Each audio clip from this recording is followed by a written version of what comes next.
1833, il y a un grand monsieur qui s'appelait Guizot qui a dit que pour toutes les communes de plus de 500 habitants, il fallait une école publique pour les garçons. Évidemment. Ils ont quand même mis 30 ans parce qu'en 1867, il y en a un autre qui est venu arriver qui a dit « Ah, plus de 500 habitants, il faut une école pour les filles. » Nous sommes en 67. Et Jules Ferry, en 81-82, il se ramène et dit école obligatoire pour tout le monde. Donc la mairie d'Ivry, construite dans cette époque-là, je peux vous dire que c'était des précurseurs. Donc nous avons... Et le premier prof, c'était Claude. Non, il a dû être parmi les premiers.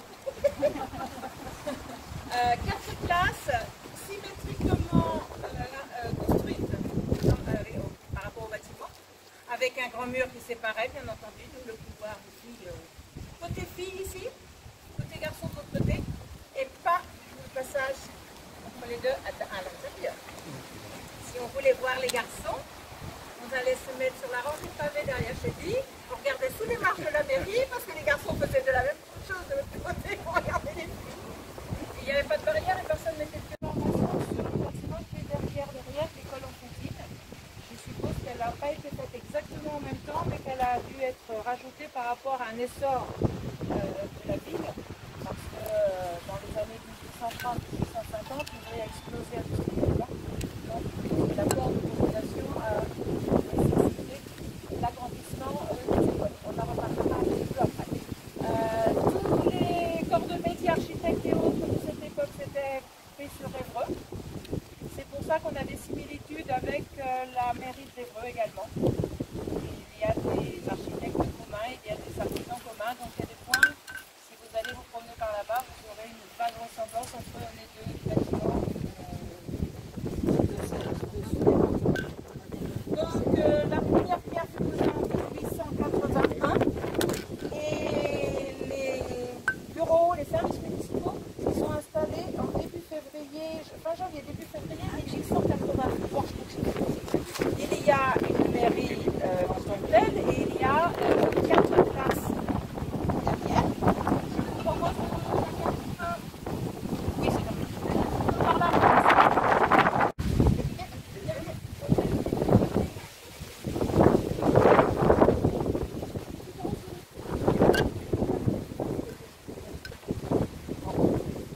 L'école avait été baptisée comme Jules Verne. C'était d'époque, c'était l'actualité, c'était tout ce qui s'y faisait. Dans les années donc 70, remaniement filles-garçons, on mélange tout. On a besoin d'un peu plus de place. Donc dans le terrain d'à côté, extension de 2 classes. Parce qu'ici, c'était des préfats partout. Il y avait une classe préfabriquée à la place de la voiture. En face, de l'autre côté, il y avait un mur, mais il y avait une place de l'autre côté. Et donc, ça fait beau. Donc, il y a eu une construction de 2 classes dans la cour, dans l'autre côté de la cour des garçons, et création en 75 d'une école maternelle de l'époque, parce que sinon c'était là-haut et le contrat, dans les Gasseux, l'école Pasteur, qui a reçu également des classes primaires, parce que ça devait déborder de tout. Aujourd'hui, les classes sont moins utilisées parce que moins d'enfants, la population vieillit. Ici, il y a une classe qui ne sert pas de classe pure, avec un maître en responsabilité. Et à l'école Pasteur, il n'y a plus que 4 classes maternelles, les autres locaux ont été redonnés pour la crèche de la ville. Aucun plan, je trouve un nom, mais après tout, il y a peut-être des gens qui ont aussi baptisé à une autre école. Nous, depuis que je suis petite et tout, c'est la ruelle. Et elle avait un endroit très, c'était un endroit très intéressant pour les gamins. Bon, pour des adultes, je dis bon, je raconte pas, vous imaginez. Mais pour les gamins, c'était très bien parce que ici, il y avait une vieille dame, parce que je l'ai connue vieille, peut-être qu'elle était jeune quand même, qui vendait des bonbons. Elle s'appelait Charlotte, elle était ça comme un vieux fou, mais elle avait des bonbons et des jouets. Donc ça a fait le délice de tous les élèves, de toutes les générations d'Ivry. Et à l'époque, sa boutique donnait là sur le boulevard, et elle, sa maison était derrière. Mais apparemment, on pouvait aussi accéder à des stocks dans le garage, je ne sais pas quoi. Qui ont, elles, des noms. Là où est le camion, c'est la ruelle du Bailly. va peut-être avancer pour... Celle qui est là, c'est la rue de la prison. On s'avance maintenant.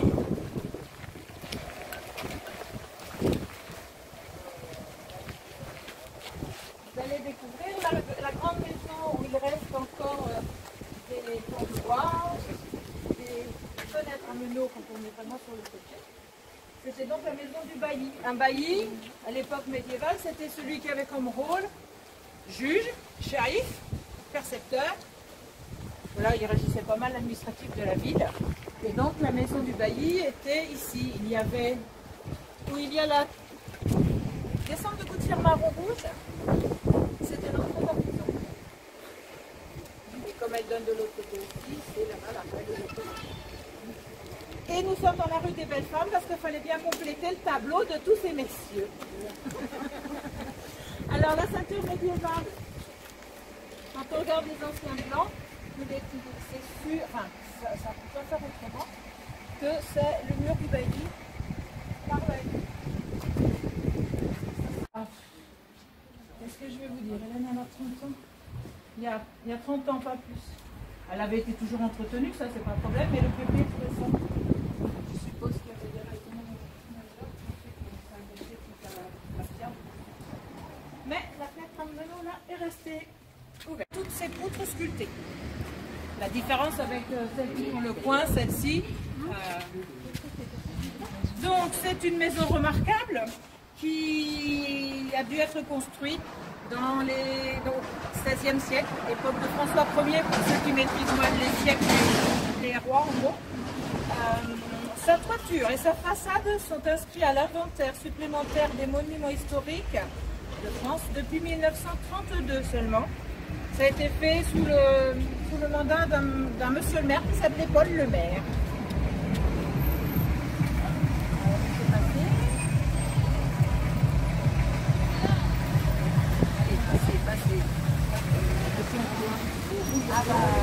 Il y a le poteau quand même qui sera dur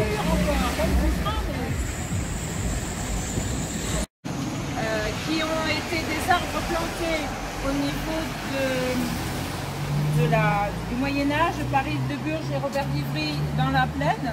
Ils avaient fait avec l'évolution de l'agriculture, ils avaient prévu de grandes forêts, des châtaigneraies. Et donc 3 siècles plus tard, ou 5 siècles plus tard, ils pouvaient profiter de ces arbres qui avaient toute leur splendeur. Et ça a servi à construire la majorité des maisons du coin. Surtout les grosses belles maisons comme ça, qui pouvaient au moins se les offrir. Donc ça date, mais bon. Dernièrement, la partie de droite, qui est maintenant le bar à vin, le propriétaire nouveau a tout mis à nu à l'intérieur.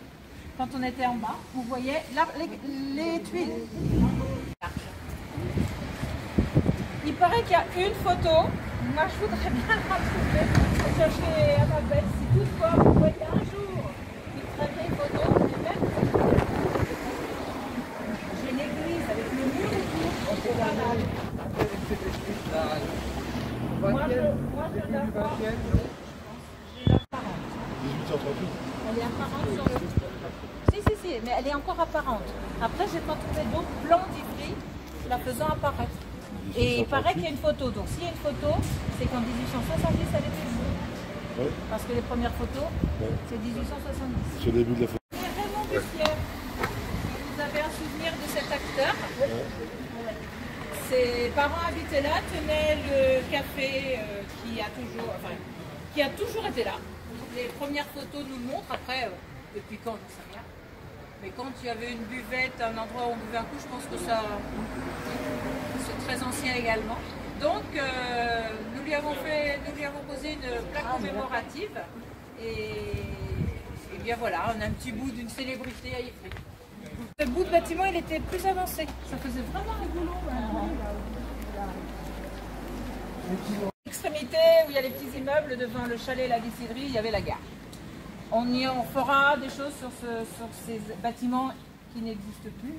Aujourd'hui, on va continuer sur le boulevard de la Gare. Donc, la mairie a été donc inaugurée en 1883. Les collectionneurs de cartes postales peuvent voir l'évolution des platanes. Ils ont été plantés à la même époque. Donc, faites le calcul. Voilà. Alors, ils sont... Des fois, ils sont creux. Des fois, ils sont plats. Et des fois, ils sont remplis de pigeons, mais ça, c'est sûr. Ah là là, ils adorent les pigeons. Il y en a, là, je pense qu'on en est à 500. Facile. Ah oui, facile. Oh, je préfère les cigales du sud, mais j'ai des pigeons qu'on m'a dit. Alors, ce boulevard, quand vous avez peut-être vu sur la mairie, il y a 2 plaques de chaque côté des portes.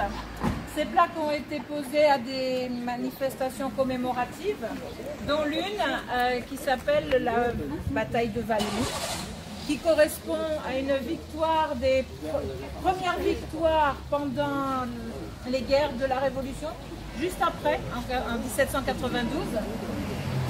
2 généraux ont mis en fuite les Prussiens qui avaient des velléités sur la France. Et ça a pris tout un essor parce que c'était pas grandement glorieux comme bataille, mais ça correspondait à une époque où il fallait mettre à bas la monarchie. Ça a symbolisé la réussite, la gagne de la République en France. Donc c'est pour ça que ça a pris cette ampleur. Un siècle plus tard, la commune d'Ivry a fêté cet événement, 100 ans de la bataille de Valmy. Ils avaient en même temps fait le passage de la Révolution française, donc c'est tous les 14 juillet, ils l'ont fait en 1889. Et à l'occasion du centenaire de la bataille de Valmy, bien Ivry-la-Bataille, on a organisé ça. C'est-à-dire que le photographe, c'est moi. Et les tables allaient au-delà de la mairie, qui était construite. 1892, la mairie, elle avait déjà 11 ans. Allez, vous la passez. Je vous laisse les deux en même temps, ça me libère un peu les mains. C'est partout, la lit, hein, sur la page. Voilà, une assiette en porcelaine, bordée de rouge, Ivry-la-Bataille, 22 septembre au milieu, 1892-1792, vive la République. Tous les convives ont eu cette assiette sur leur table, mais ils n'avaient pas prévu un tel succès, c'est-à-dire que les 100 premières doivent être numérotées. Ils ont été obligés de faire une commande archi rapide pour compléter. Donc il y a 2 prix quand vous cherchez des assiettes à la lettre. Il y a la facture de la rénovation. Je te coupe la tête, ça va pas. Voilà, approchez-vous. Voilà, approchez-vous tous. C'est rien. Alors, Ils l'ont fait avant moi. Alors, il y a Claude qui est déjà curieux. Alors, vous allez découvrir devant vous le registre d'état civil daté du 14 mars 1590. Le 14 mars 1590, c'est la date de la bataille d'Ivry. Mais ce jour-là, juste dans la marge de cette date, quelqu'un a mentionné la date, la présence d'Henri IV et le lieu du champ de bataille. On arrive encore à lire que ce champ de bataille était entre Épied et Gousset, donc vous pouvez vous approcher pour découvrir la petite annotation qui se trouve juste en marge du 14 mars 1590. Je pourrais l'agrandir pour qu'on allume. Allez-y, vous pouvez vous approcher, n'hésitez pas. Le tableau, c'est la bataille.